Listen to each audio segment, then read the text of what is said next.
Welcome, everyone, to another episode of Into the Pit. And I'm very privileged to have Miss Corbie Mitleid here. And we are going to learn about her and about her abilities because you are a tarot reader, a psychic, and I'm assuming it's past life regression. Nope, I am a certified tarot master. Okay. And I'm a past life specialist. But what that means for me is I do retrieval. And that is Okay. very different from regression. And your listeners need to know the difference because it's really, really important to keep them safe. Okay. Yeah, I've actually done the past life regression. Mhm. And whether anybody believes in it or not, I think it's really important because it has helped me to kind of overcome some of my hangups in life, and it really Yes. helped.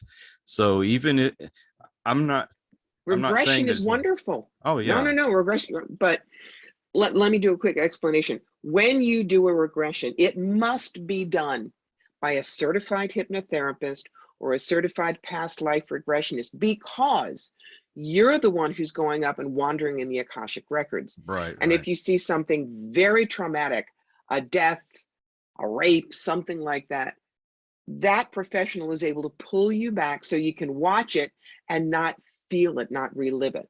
right. As a retrievalist, you can come sit with me at a psychic fair and say, why do I hate having wet hair in my face? And I can go up to the Akashic and quickly pull down an answer for you. It's valuable, but you're not viscerally involved. So Yeah, that's why you need to know that difference. gotcha. Well, and also you want to make sure you have someone who's certified because there's too many charlatans out there, and Oh, you know, honey. yeah, Oh, honey. you know how that Preach. goes. I do. Well, and I'm not saying this isn't real. I'm just saying even if it was psychosomatic, it still helped. Hmm. So, It but I does. believe in it. Hmm. So, The key is to only go looking for past lives if they will help you. right, Don't say, hi, I know I had past lives. Can I have some, please? No, this is not ordering a burger. right. And there is a reason we don't remember our past lives. If you were a janitor in Des Moines and all of a sudden you find out that you used to be Napoleon, are Mm-hmm. you really going to care about mopping that floor? No.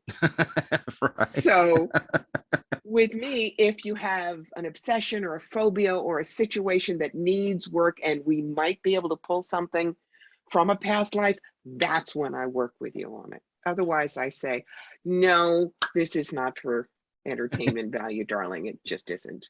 I think too many people are looking for that. Oh, I was Napoleon in a past life, or I was Caesar, or what have Do you. And you know how many times I've gotten, I must have been Anne Boleyn because I can't wear turtlenecks? No, just no.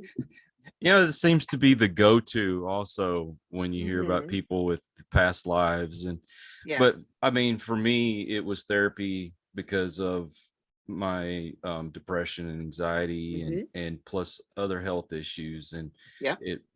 it pinpointed a lot for me. And of course, being a different from what you do, but still, All right. um but just tell us a little bit about you. Oh, all right. Um, what most people want to know is how'd you start this stuff? So that's what I call the 30-second elevator speech. When I was 9, I read a book called The Witch Family by Eleanor Estes, and I went, oh, wow, there's magic in the world. I want to go find it. Fast forward to 1973 when I was a senior in high school. And that was when Live and Let Die came out. And they had the James Bond 007 tarot deck, and I bought it because we were all hippies then. You had your elephant bell bottoms and your fringe jacket and your deck. Now, 5 years later, everyone else had moved on to roller skates and disco balls. I was still working with the cards because they fascinated me. Mhm. So for 20 years, I read for friends, learning how to give the clear messages and keep my ego out of the way. All of a sudden in the early 90s, I could do hands-on healing and talk to dead people with no training. That's when the universe handed me my draft notice and said, greetings, you're working for us. Oh boy. So I hung out my shingle part-time. Meanwhile, very checkered career, actress, author, inspirational speaker, writer for the graphic novel series ElfQuest, legal assistant, executive recruiter, video producer. Wow. Always the psychic work on the time. Well, I was trying to figure out who the hell I was. No, I hear you. But 9/11, as we watched the towers burn, I turned to my husband and I said, I need to do the psychic work full time. People need to know there are other answers out there. He looks at Mhm. me and says, I believe in you, go do it. So for one more year, 70 hours a week corporate, psychic work evenings and weekends. Once I was sure I could make a living at it, I shut the door on corporate and I've never looked back. And now it's 6 days a week, 14 hours a day. I read about 1,000 people a year and I get to get up every morning. I don't have to get up every morning. That's the big difference right Oh, there. amen to that. I believe in that too. A quick question for you. Mhm. Do you believe that everyone has abilities, but we just don't all tap into them? We're all wired like the same house plan, Kyle. Mm-hmm. One of my mantras is, I'm not special. You can do what I do. In fact, I lost a shot at a reality show because I wouldn't let them lie and say, nobody can do what Corby does. Oh, yes, you can. I've just wanted it for decades. But if you want to do this, it's like anything else. We all have 10 fingers. Mm-hmm. We can all kind of pick out chopsticks if we really concentrate. Some of us are really into it. And so we practice our scales and we learn to read music. 1 in 30 million is Elton John, but we all have 10 fingers. So Right. that's how you think about it. Yeah, because I've been told that I have these abilities, but I've never tried to pursue it. I don't know.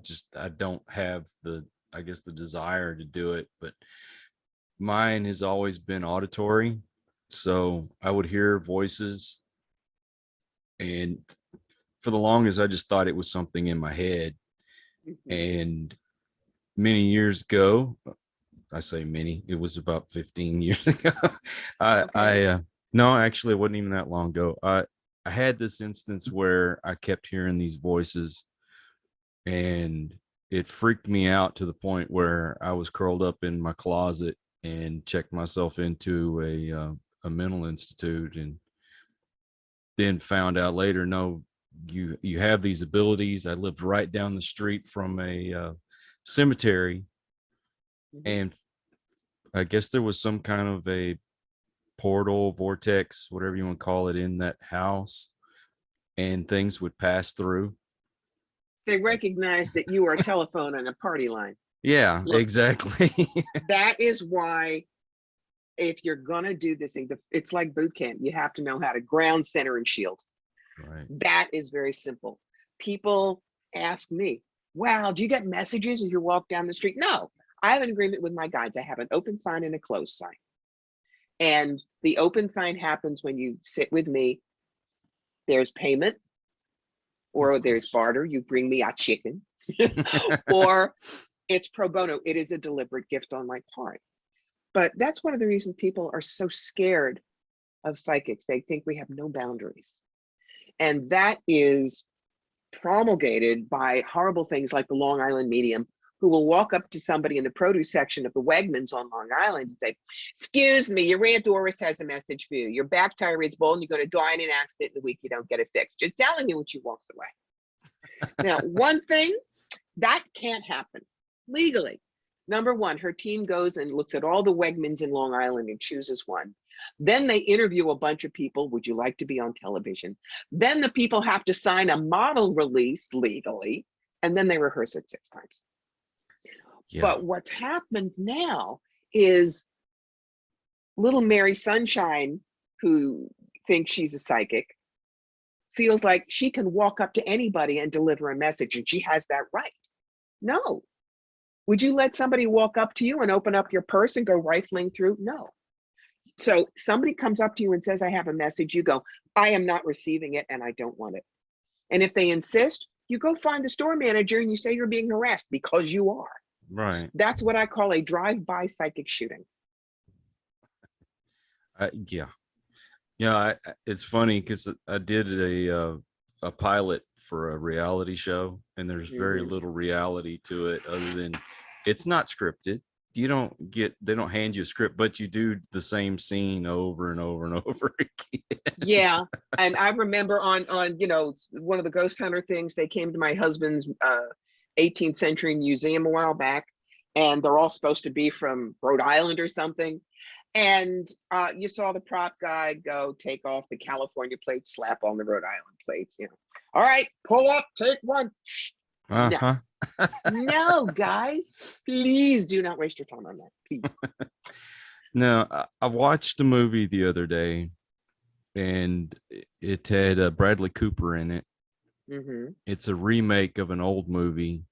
I can't remember the name of it, but basically he was playing the part of a psychic in it, and he was taught how to be observant of certain details of people, and so they're able to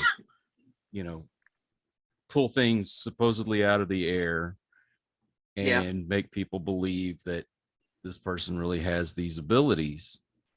Now, the reason why I'm saying this is, I've been a skeptic, but I've also dealt with and have friends who are psychic mediums.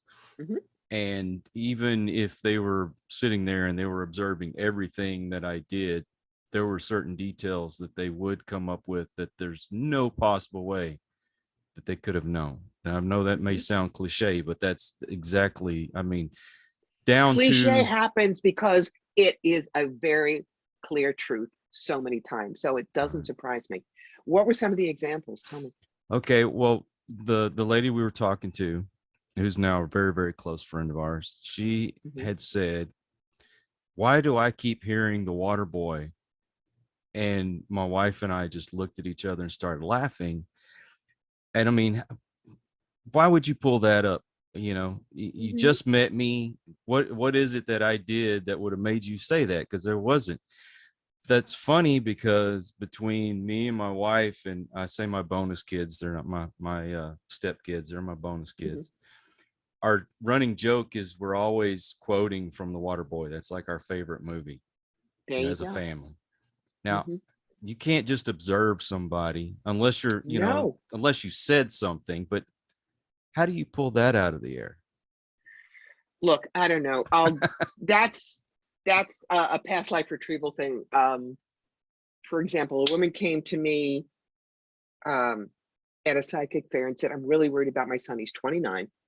He won't live more than a mile from me. He asks me about every single decision. He's like, what the hell is going on?"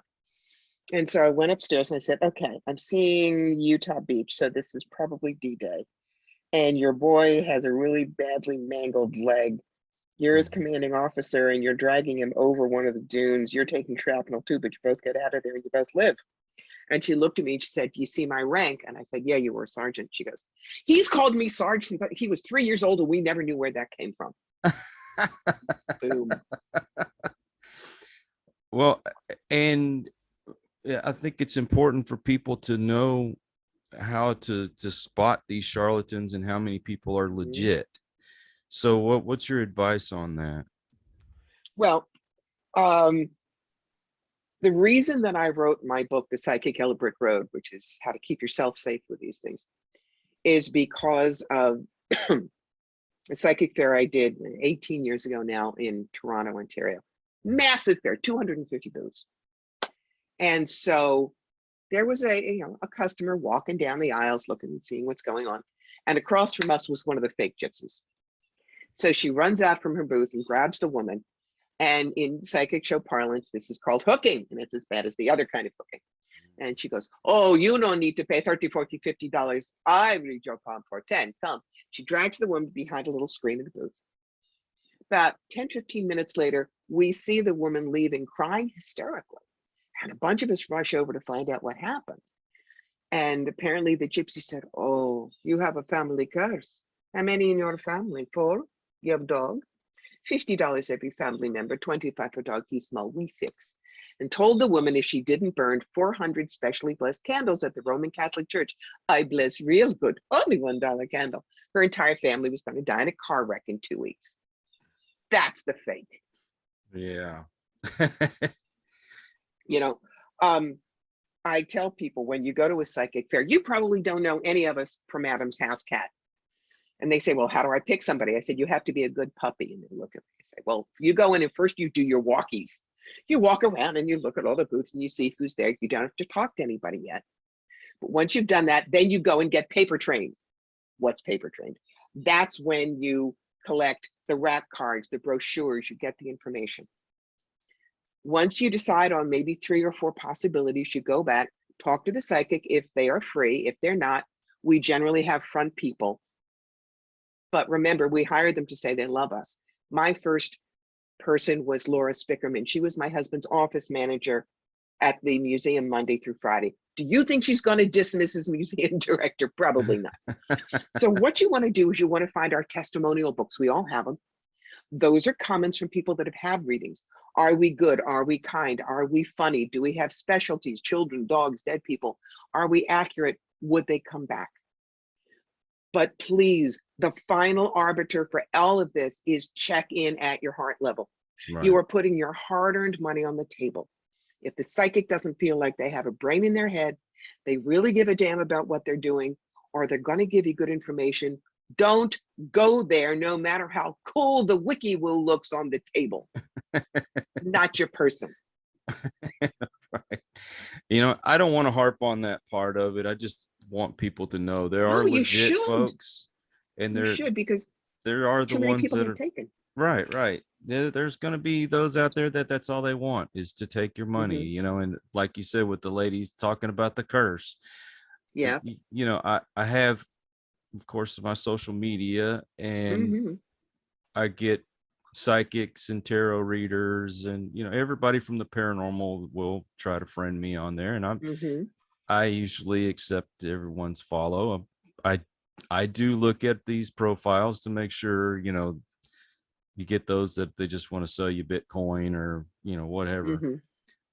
Almost always now, when I accept the follow from a psychic, I get an immediate message, and they almost look verbatim. You know, oh, the spirits have guided me to you, and they want to give you a message. And excuse me, vomit. No. Please. Well, I always tell them, you know, my wife has abilities, and I have a friend who has abilities. If there's something wrong, they will tell me, you know. Of course, they, oh, but I'm the real deal. I, blah, blah, blah. If they're going to pursue you like that, that's where you got to turn. Right. And Kyle, that is the thing that will damage psychic abilities the most. When your ego is involved, you may not be able to give a message if it thinks, why am I doing this? Or maybe they can't say this. You know, one of the things you're talking about, how can you tell the real ones? If you say, I'd like to speak to some of my deceased, and they go, I'm getting a woman. Is your mother dead? No. What about grandmother? Aunt. Oh, it's your aunt. No. That's why I don't do that. Yeah, can I talk to dead people? Yeah. But I make you give me the dog tags. For instance, my father, Jerome Richard Dorkin, who died in 2001 at the age of 80. Notice that tells me nothing, but it gets me into the energy. I will then tell you exactly what I'm getting. And as soon as you say, yes, that's Aunt Mabel, then I open the door and you can talk to them. What are some examples? There was a woman who wanted to speak to her father-in-law. My guides will usually do charades. So all of a sudden I feel myself with a pool cue. He taught her how to play pool. Girl in Canada wanted to speak to her grandfather, and I feel myself salute. Now, Americans salute, palm down. Brits and Canadians, palm out. She had just graduated from the Royal Canadian Mounted Police Academy 2 weeks before, and her grandfather was acknowledging. And sometimes things come out of my mouth that should not come out of this cute little Jersey face, but I don't censor. All right, do you want the PG or the R version here? Your radio station, you tell me. Oh, which one? Go for it. Whatever you want to say. Okay, so this was in Canastota, New York, years ago. And there was a biracial same gender couple. The black partner had died and her white widow wanted to speak to her. Now, nice Jewish kid from Cherry Hill, New Jersey. When I was growing up, I have manners. But what came out of my mouth in flawless urban ebonics was, well, shit, if it ain't my white bitch. And I'm going, but Lisa in front of me is laughing and nodding, because that is how her partner, Isabel, walked into the house after every business trip. Oh, now, if my ego were involved, that message would not have come out. Because I would not say that. But because it was spirit and I'm just the tube it comes from, I let it out, and she had the absolute instantaneous assurance that I had her partner. And that's why no denying that doesn't work. No, no. And you can't be afraid that you're going to give information people don't want to hear. I don't do, curses, doom, gloom. For me, it's here are your opportunities and how to grab them. Here's the tough stuff. Here's how to get through it or around it. Here's your toolbox. So again, in Canada, my good stories of Canada. I saw a couple of challenges that I told to a woman, and she looks at me, she says, "You suck." And she gets up and walks away. Okay, fine. Who's the first person back in my chair the next time I'm in the area? She says, "Last time I said you sucked." I said, "Yes, I remember. Because you told me that I was going to take in a boarder and then I was going to want to sell my house. And I thought that was all bull. But my daughter got pregnant and moved home. And now I'm going to sell my house to help raise my grandson. And I still don't like you, but I want to know what else you see. Don't shoot the messenger." You know? Now, you are a tarot master. That's right. Okay. So when it comes to tarot, I've been reading since Moses was in diapers, basically. when it comes to tarot, I don't quite understand how that works. I mean, what are the particulars with that, and why is one card have a message one time and a different message the next time? All right, the cards are tools. They are just ink on paper. Right. Okay. Ta-da! There is nothing magical or spooky about them. But part of it is also allegory. And a really fine reader understands that. For instance, the Tower card. Everybody looks at it and thinks doom, gloom, and destruction. And I say, I want you to think instead about the imploding sports stadium. Okay.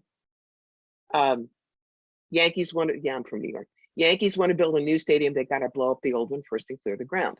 So when that card comes up, we look at where in your life you need to clear things. Do you need to get rid of old energy from a bad relationship?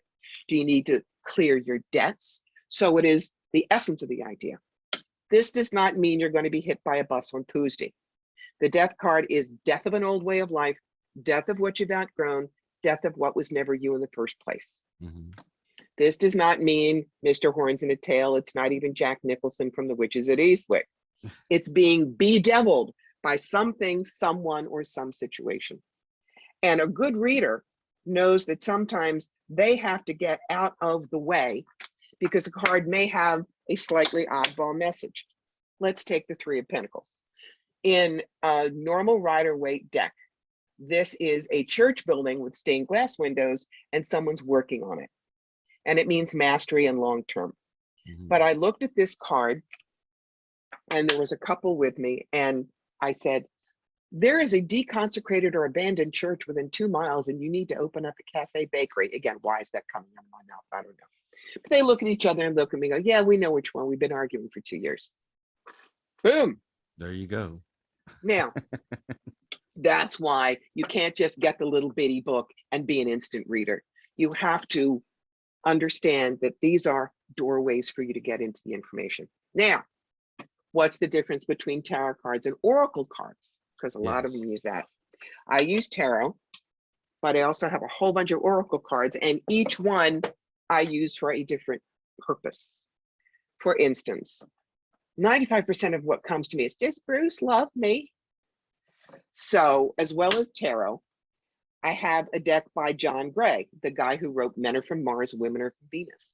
And it helps me look at the karma and the energies underneath. When someone needs a very compassionate understanding of why they're stopping themselves, this is a deck with Ganesh. Ganesh is the Hindu lord of obstacles, and everybody in India has a little statue. And if you don't know who Ganesh is, the American equivalent is you go into South Philly and the little Italian American grandmother has the peeling statue of the Virgin Mary in the back by the barbecue. Same thing. And again, why do I love to use cards so much and why am I good? Spirit, when it taps you and says we're drafting you, goes rifling through your internal file cabinet to see what you're good at. For instance, professional actress, theater major at Brown University. I understand characters and stories. Words are my drug of choice. I'm a writer. I can tell the story. And I have loved history since I was a wee thing in single digits, which is why the past life specialist comes in. You know, there's another specialist and they're good, and there's me, and we both see the same thing. That person might say, well, you're in a long skirt and a big hat. It's from something really ornate, so I know this is old fashioned. I'm going to be able to see the exact same thing and go, okay, hobble skirt, picture hat, that kind of ostrich feather, and you're standing in front of the Brandenburg Gate in Berlin. This is around 1911 or 1912. Which one's going to give you better information? Not that she isn't good. I just have more tools. On the other hand, do not expect me to do spirit art for you, because I cannot draw a stick figure with a sharp pencil and a lot of prayer. Not my wheelhouse. Okay. Gotcha. So that we find the tools we love. And the more you work with the tools, it's again like playing scales on the piano or going to the gym every day. You understand the depth and the nuance, and you can give better answers to your client. Yeah, I don't do yes or no answers, because where are you going to go? That sets you up for the bad psychics. Is my business going to be successful? Oh no, there is a blockage, but I have a magic candle. No. If you said, all right, I want to open up my new broadcasting studio, I would not pick a couple of cards and say, wait until July and fire the redhead. There'd be a card for you, a card for the energy around the business, a card for the brick and mortar location, how to market it, clients, competition, staff, finances, what you need to know, and best possible outcome. It's multi-level. It gives you a rocket pack on your back and gives you empowered energy. That's why I read. I am not a fortune teller. I'm here in service to help you get your life better. Period. End of statement. Now, I've had several different mediums who, like I say, are friends and have said, you know, this is going to happen. This is going to happen. And they didn't give me a specific time.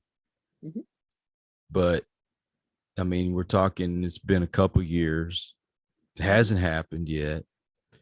Now, is it that I have derailed myself, or it just hasn't happened yet? We are only 85% accurate, remember? So we may, for one thing, it's God's time, it's not our time. Right. I believe that.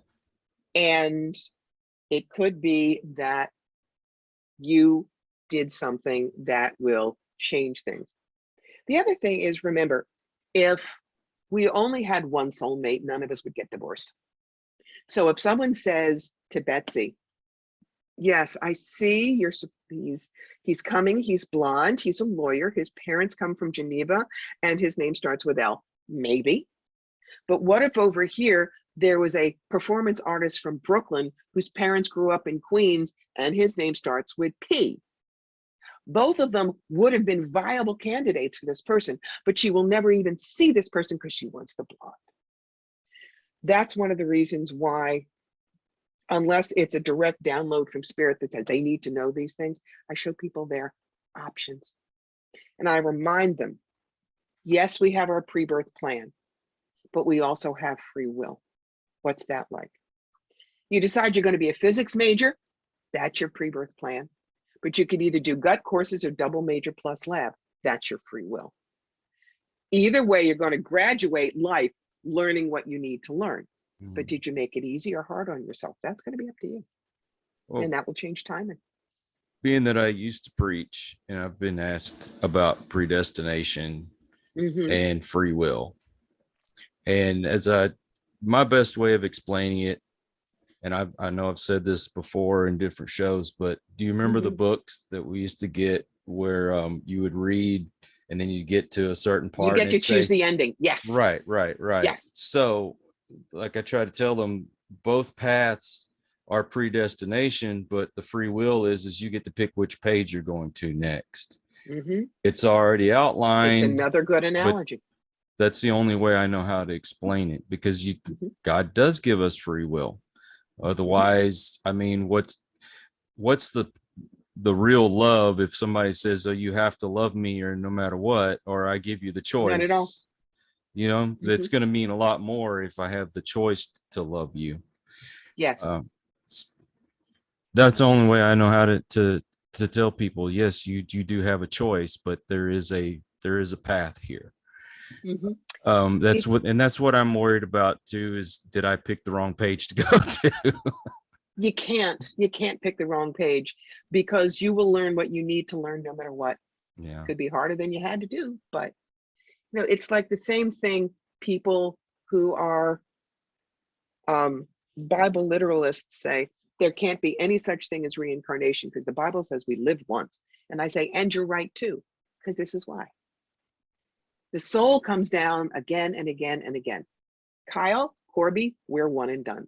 This particular recipe only comes down once. So again, that's how both can be correct. People need to stop thinking in silos, in such narrow definitions, that they're not open to both and. They keep saying either or. Does that make sense? It's almost like it's black and white and color. Mm-hmm. If that Or makes sense. if you look at, it does. If you look at black and white, let's take a look at what's behind you. It's grays, but there are lighter grays and darker grays. So there's a shift in color and tone, even in just a gray background. We have these little tiny pea brains. It's, and we cannot possibly comprehend the way the universe truly works any more than you could take an ant into a calculus class. You can't even hold a pencil, let alone do the calculations. So be easy on yourself. We're all trying to figure this out. We're all trying to learn. Nobody has all the answers. We will not know until we're dead. Oh. That's the truth of it. We're all muddling through as best we can. But isn't that the best part of life, is not knowing all the answers and still trying to pursue them? I mean, what would life be if you had all the answers? That wouldn't be fun anymore. Well, you've heard the white room example, haven't you? I believe I've heard this, but go ahead. You've got a white room with white curtains and a white piano with only white keys, and you're in white. You have no sense of what purple is. Mm-hmm. The Eskimos have 250 words for snow, not one for palm tree, because a palm tree for them does not exist.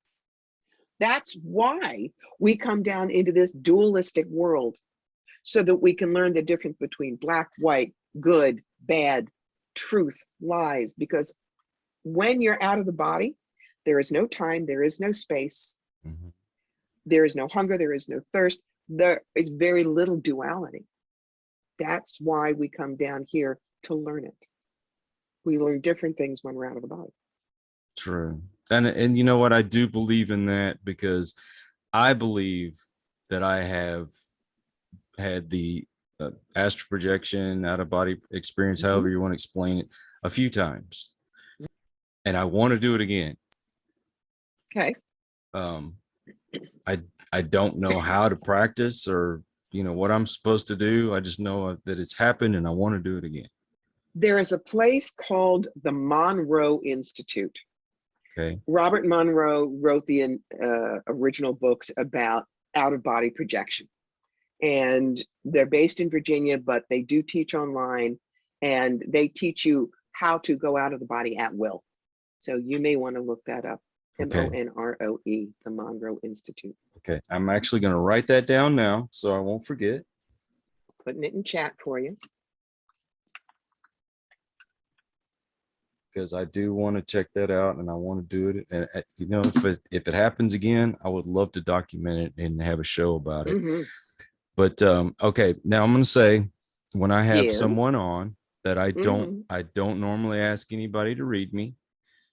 Number one, because I mean that's what you do for a living, and you should get paid for it. So I don't ask. But I also tell people, if you pick up on something, you want to tell me, I'm open. I don't stifle anyone. But I don't know, something inside me says I should ask you. So I mean, if you want to, please, by all means. But if you don't, I'm not gonna be offended. I'm a little torn, because that's the whole trick pony thing. You may say you're really good, but I don't believe you, prove it, which I know is not where you're coming from, Kyle. I know that. I do not do mediumship on the air, because as I showed you, I do not know what comes out of the mouth. Right. What I can do, either one, is throw some tarot for you, or if you have an obsession or a phobia or something like that that you want me to see if I pull a past life for you, I can do those. What's of interest? Actually, It's the biting your butt. cards, the Oh, cards would be wonderful. I can do this in my sleep. You could help So me do you with have my a, being tongue tied all the time. so that I can tell you what the tongue tie is, and that's not WikiBoo. That is, you have so much to say to the world that sometimes your tongue stumbles on its feet. I've had a stuttering problem almost all my life, but my brain works faster than my mouth does. Okay, before I get to the cards, right there is a past life thing for you, where the stuttering comes from.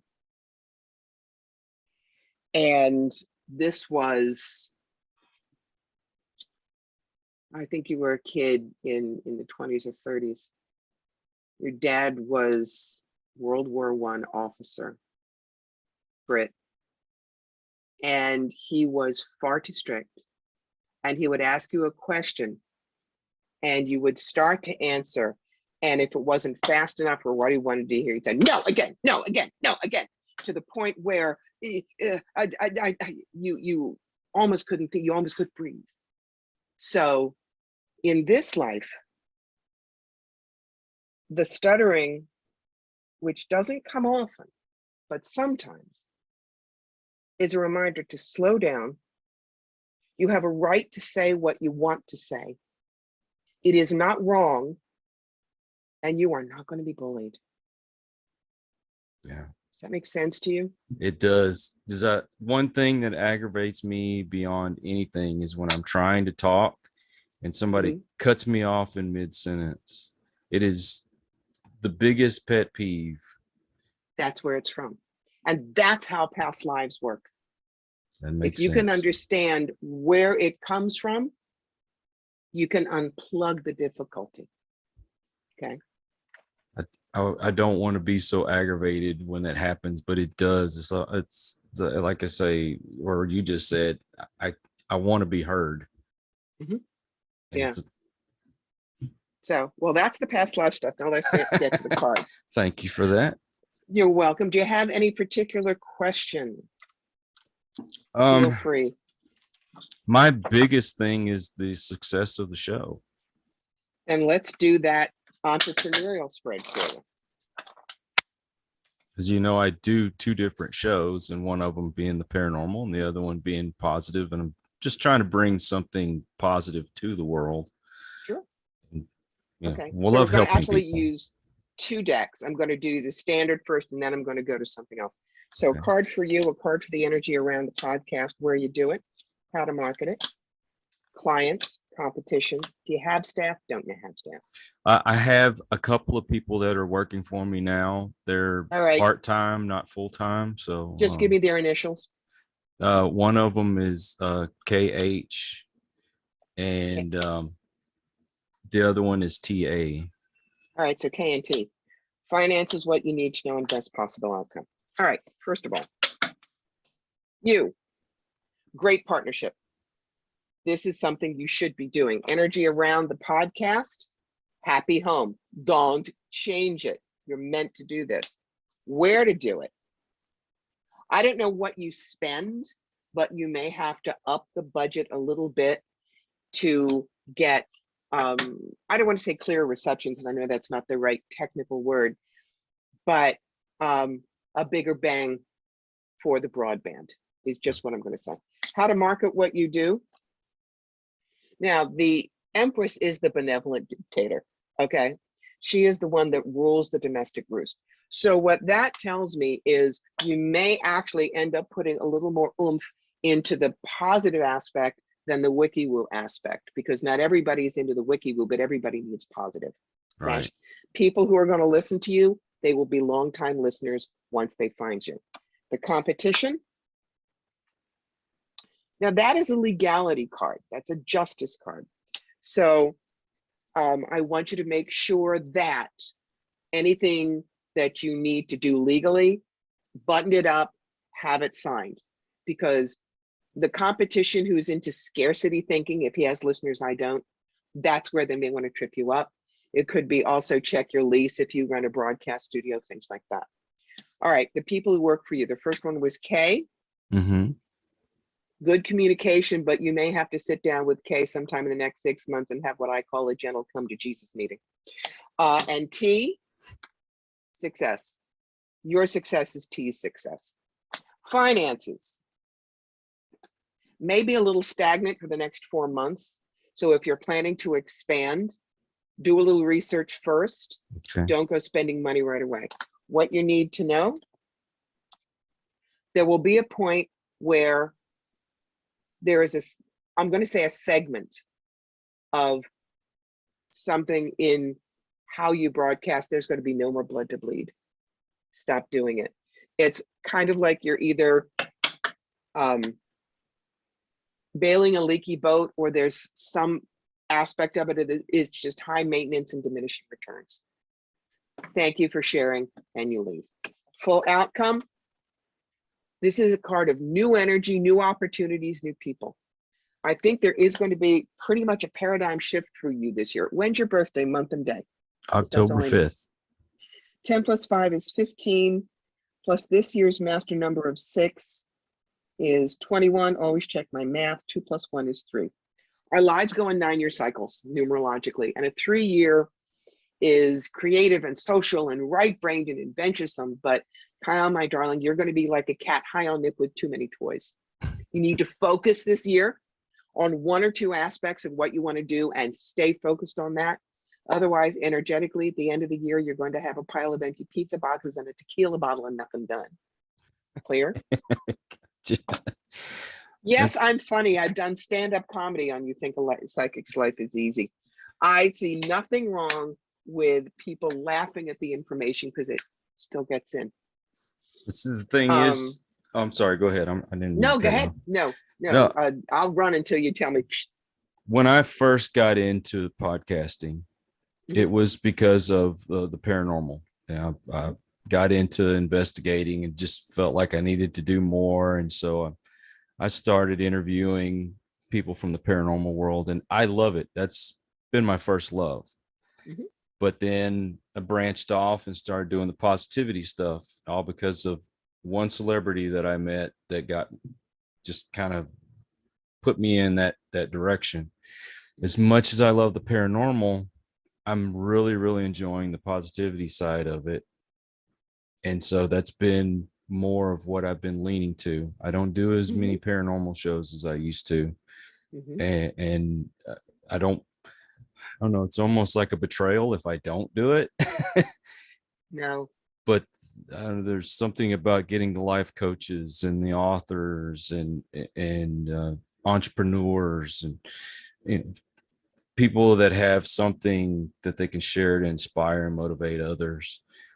You see as well as I do when it comes to social media and all these other things. Everything is negative, and everybody seems to be drawn to that. And victimhood gets you prizes on reality shows. Thank you. That's something I was trying to get to, but I want to steer away from that. And I even though my stuff doesn't seem to be as popular, I'm focused on it. That's what I want to do. I'm going to keep doing it. I feel like it's going to take off eventually.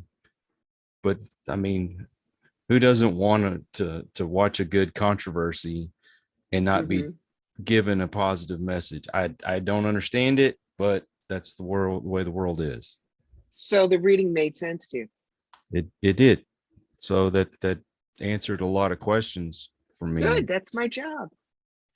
Definitely. I appreciate that. I don't normally do it, but something just kept telling me, you need to talk to her. You need to talk to her. So. And notice that what happened was the immediate past life hit, which is something that will disentangle a challenge for you.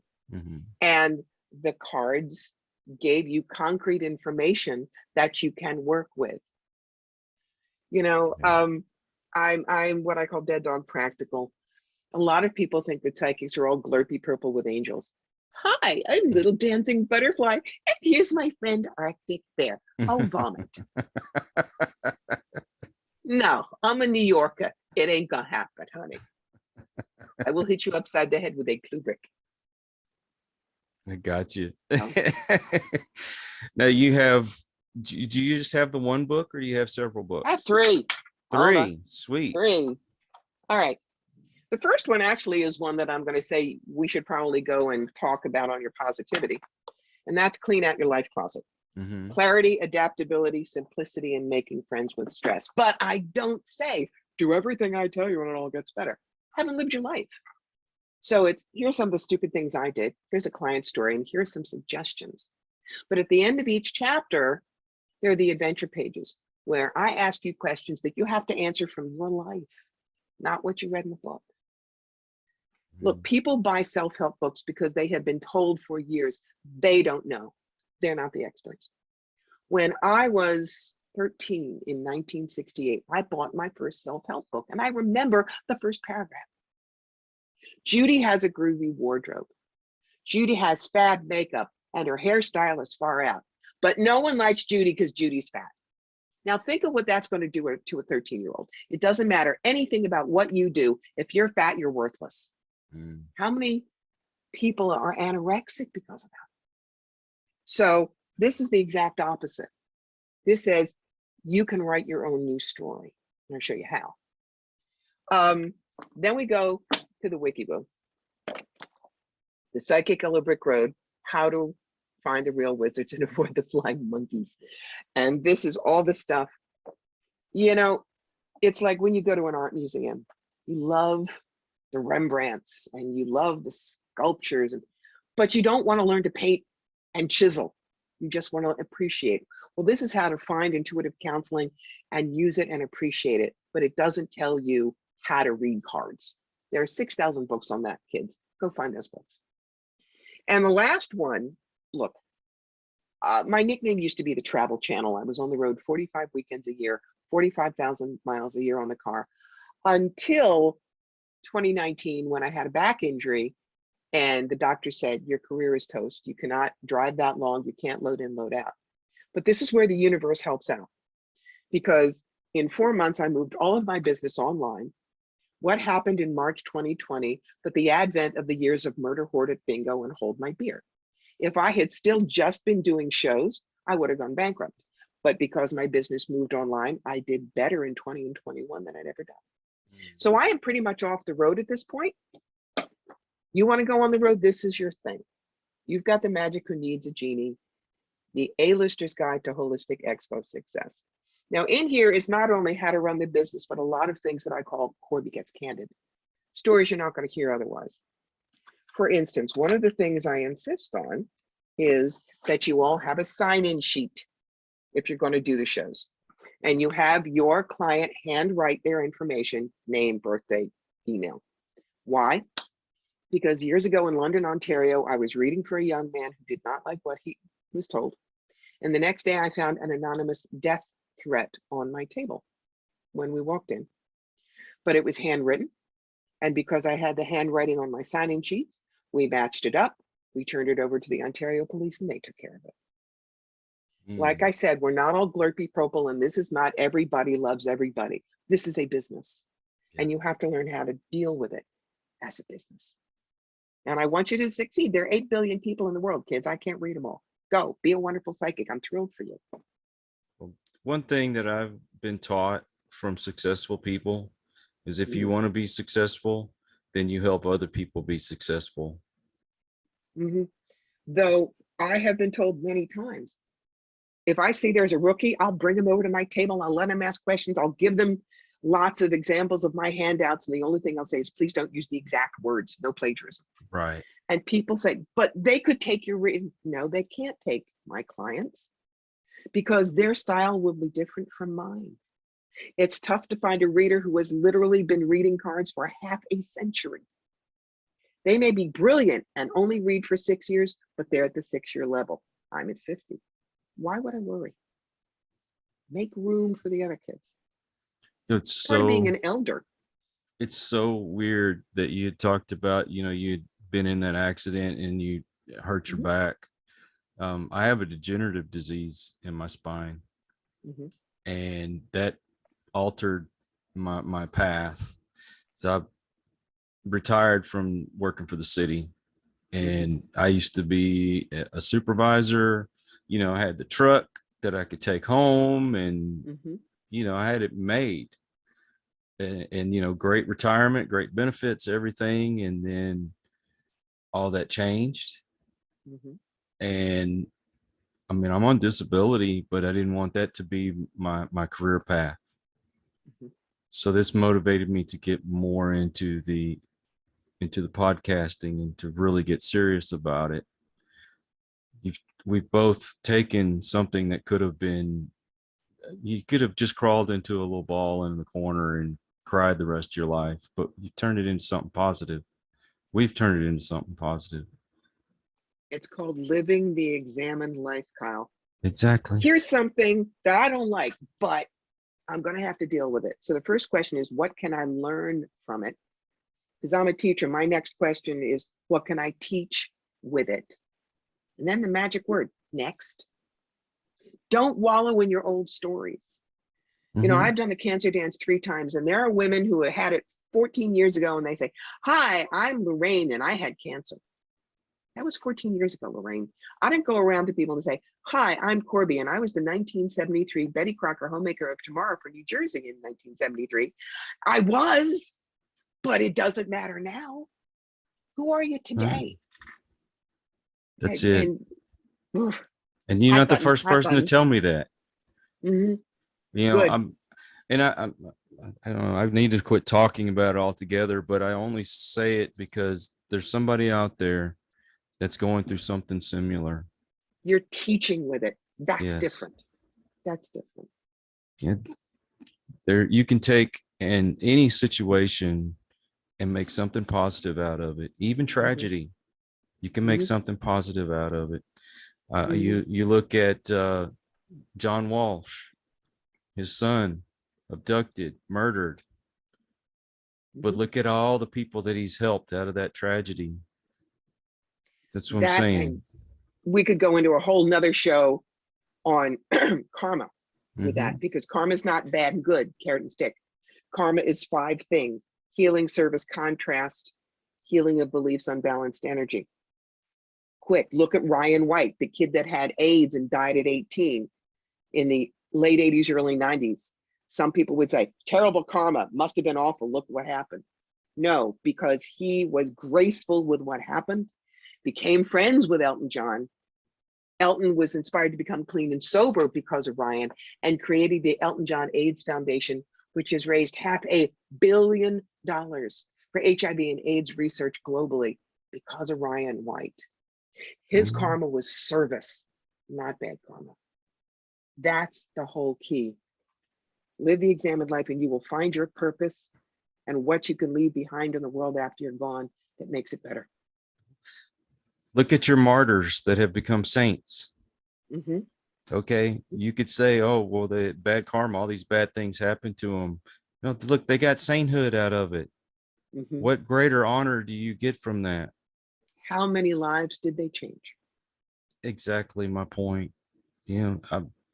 I used to sit here and whine, and why is all this happening to me? And now older, and I can look back and say, why that happened to me? Because somebody else is going through something, and I can help them through it. Hmm. My example, not me person, by example. You know what I No, mean? that's the heart of a teacher that you've got, Kyle. That's why. And Um, that's why. well, thank you, thank you. Also, I'm assuming you have a website. Oh, you can't avoid me on the internet, darling. You really can't. The website, Corbie Mitleid, YouTube, Pinterest, LinkedIn, Instagram, Twitter, Medium, Patreon, all Corbie Mitleid. Oh, and I will definitely put those links in the description so people can click to Thank it. you. Thank you. They're all And in the signature line of the email you got. So you're good. Corby, I really appreciate your time because I know you're a busy person, and to Oh, come on here is humbling.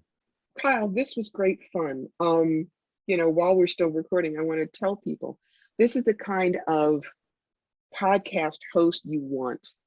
They clearly did their homework ahead of time.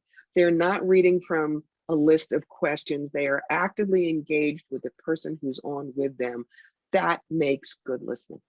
And so it was a real pleasure, Kyle. Thank you. When I first started, that's what I did. Wrote out all the questions. And then I'd find that I was waiting for the pause to ask the next question. You may have already answered that before I even asked. Yep. You know Happens. what I mean? Happens.